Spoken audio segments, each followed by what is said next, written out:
We begin tonight in Kaduna, where the Nigerian Labour Congress says Governor Nasir El-Rufai is helping criminals by sacking civil servants. The union has now started industrial action that's set to last 5 days. Extra police officers have been deployed along the Kaduna to Abuja Expressway to boost security. It's in anticipation of increased traffic because other means of transport are expected to be disrupted. Awwal Ibrahim has been following developments on the first day of the strike.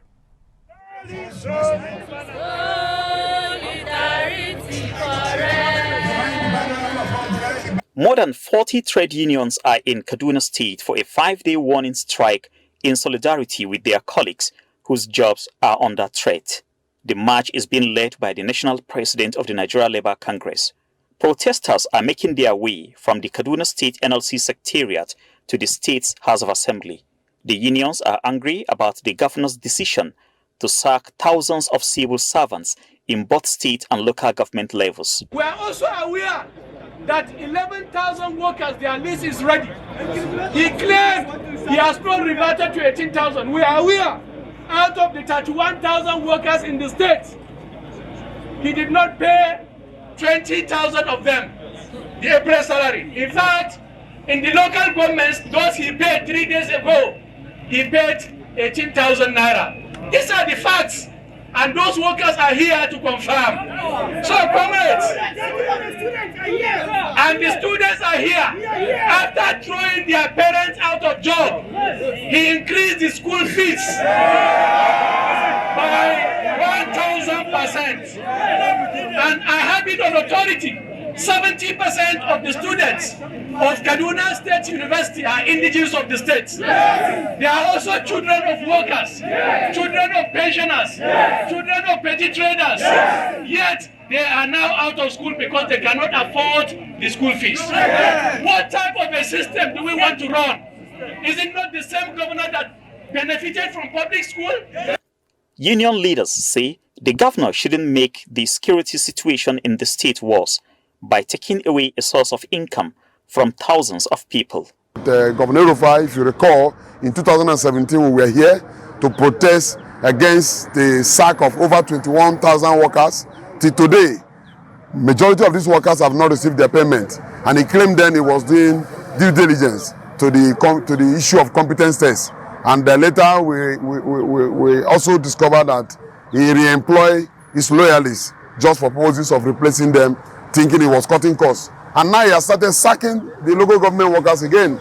By the time the local government employee workers are removed, under the guise of using consultancy to control costs, this same man will return back to replace these same workers that were not due for retirement, and then that amount of victimization.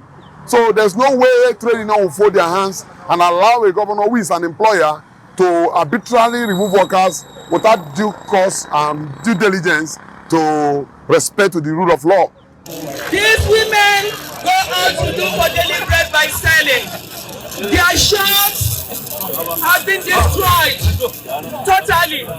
They are living along the streets, not to help. Our female workers that are affected, they are breadwinners in their houses. Their children are no longer in school. The man can walk away, but the mother can never walk away. So you see our women today having premature high BP and they are dying. You're reducing the crime rate of the state, or you're increasing the crime rate of the state. So sometimes we need to take actions as leaders and see where these actions will lead to. We don't do it because for a personal gain, because you're happy that you're the chief executive of the state, that you do whatever you feel like doing. No, it's not like that. How many lives have you destroyed so far? And again, the same people you fired or you retrenched or you sacked from work, their children are schooling. You increase the school fees. Where will they get the money to pay the school fees that you have increased after sacking their parents from school? And it's not just workers who are angry with the governor. Student unions want El-Rufai to reverse his decision regarding an increase in tuition fees at government institutions. We are not going to accept it. Initially, the money we are paying, 24,000 naira, for an indigent, 36,000 naira for non-indigent. Some of us students are unable to pay that particular money. And now you have increased the money to 170, 200 and 300. We don't want that increment. We want you to do total reversal of that increment. The first day of this protest ended at the Kaduna State House of Assembly. It will restart on Tuesday morning and will continue until the state government reverses its decision to sack thousands of its staff. Awwal Ibrahim, Arise News, Kaduna, Northwest Nigeria. Okay, let's get the latest from Kaduna now. Awwal is there for us. Awwal, please help us understand. Welcome to Newsnight, and please help us understand what has happened today with this demonstration. Has government responded in any way? We know that there's a press statement, but what does it say? Yes, the press statement happens to be I think one of the response from the Kaduna State government with respect to the 5 days warning strike that commences today, where the labor union leaders converges in Kaduna protesting the massive sacks of thousands of state and local government workers in the state. And they dispatched today, they promised to come back and continue the strike as well as the protest within the state capital, that's Kaduna Metropolis. Right now, as I speak to you, the NLC, state and zonal officials, as well as the national officials of the NLC are meeting to fine-tune strategies on how to continue with the strike tomorrow. What's happening, it's as you can see, Kaduna is in total darkness. Some of the areas have been in darkness within the last 48 hours. Then as it is today, I think most completely there was power outage and there was shortage of water. So the masses have started complaining that really if this strike should continue, definitely they will feel its negative impact. But nonetheless, some of them are in support of the measures taken by the Nigerian Labour Congress to draw the attention of the Kaduna State government to resent.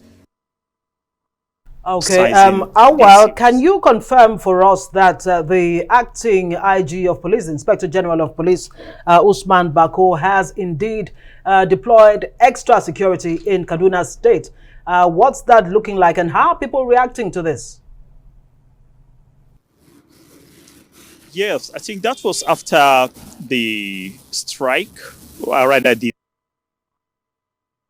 we've now seen a build-up of additional security personnel within Kaduna Metropolis. There has been a kind of a show of force in some of the locations because we don't know where the NLC will be marching in protest to by tomorrow.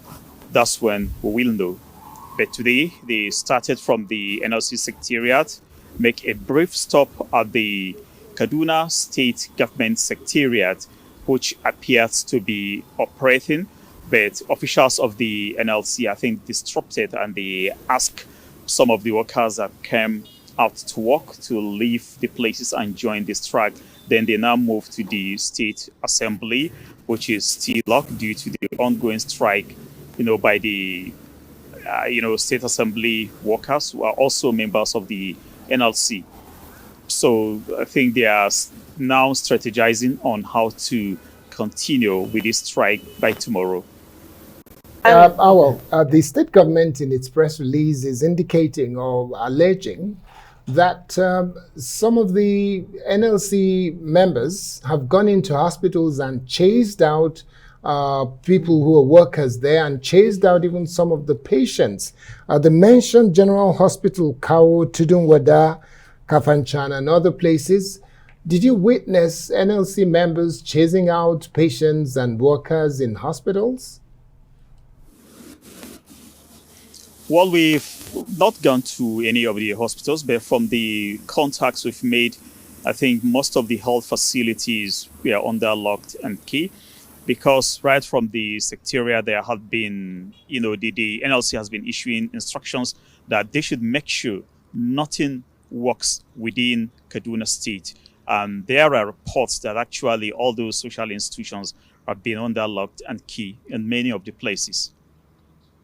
How the people in Kaduna State are responding to this total shutdown by the NLC. Are they in support of the NLC's move? Yes, the people are in support, but to be fair to the government, some of them are saying actually Governor El-Rufai has worked. Some are even saying he has done what previous governors have not done. But the issue of disengagement as well as the demolition is really affecting the economic lives of the people. So they really need a means of livelihood for them to benefit or enjoy his infrastructural development or any other policies that he is trying to implement for their own good. They are saying they have to survive for them to live, to enjoy or benefit from these policies of his. Thank you very much. Correspondent there in Kaduna giving us the latest on the NLC 5-day warning strike.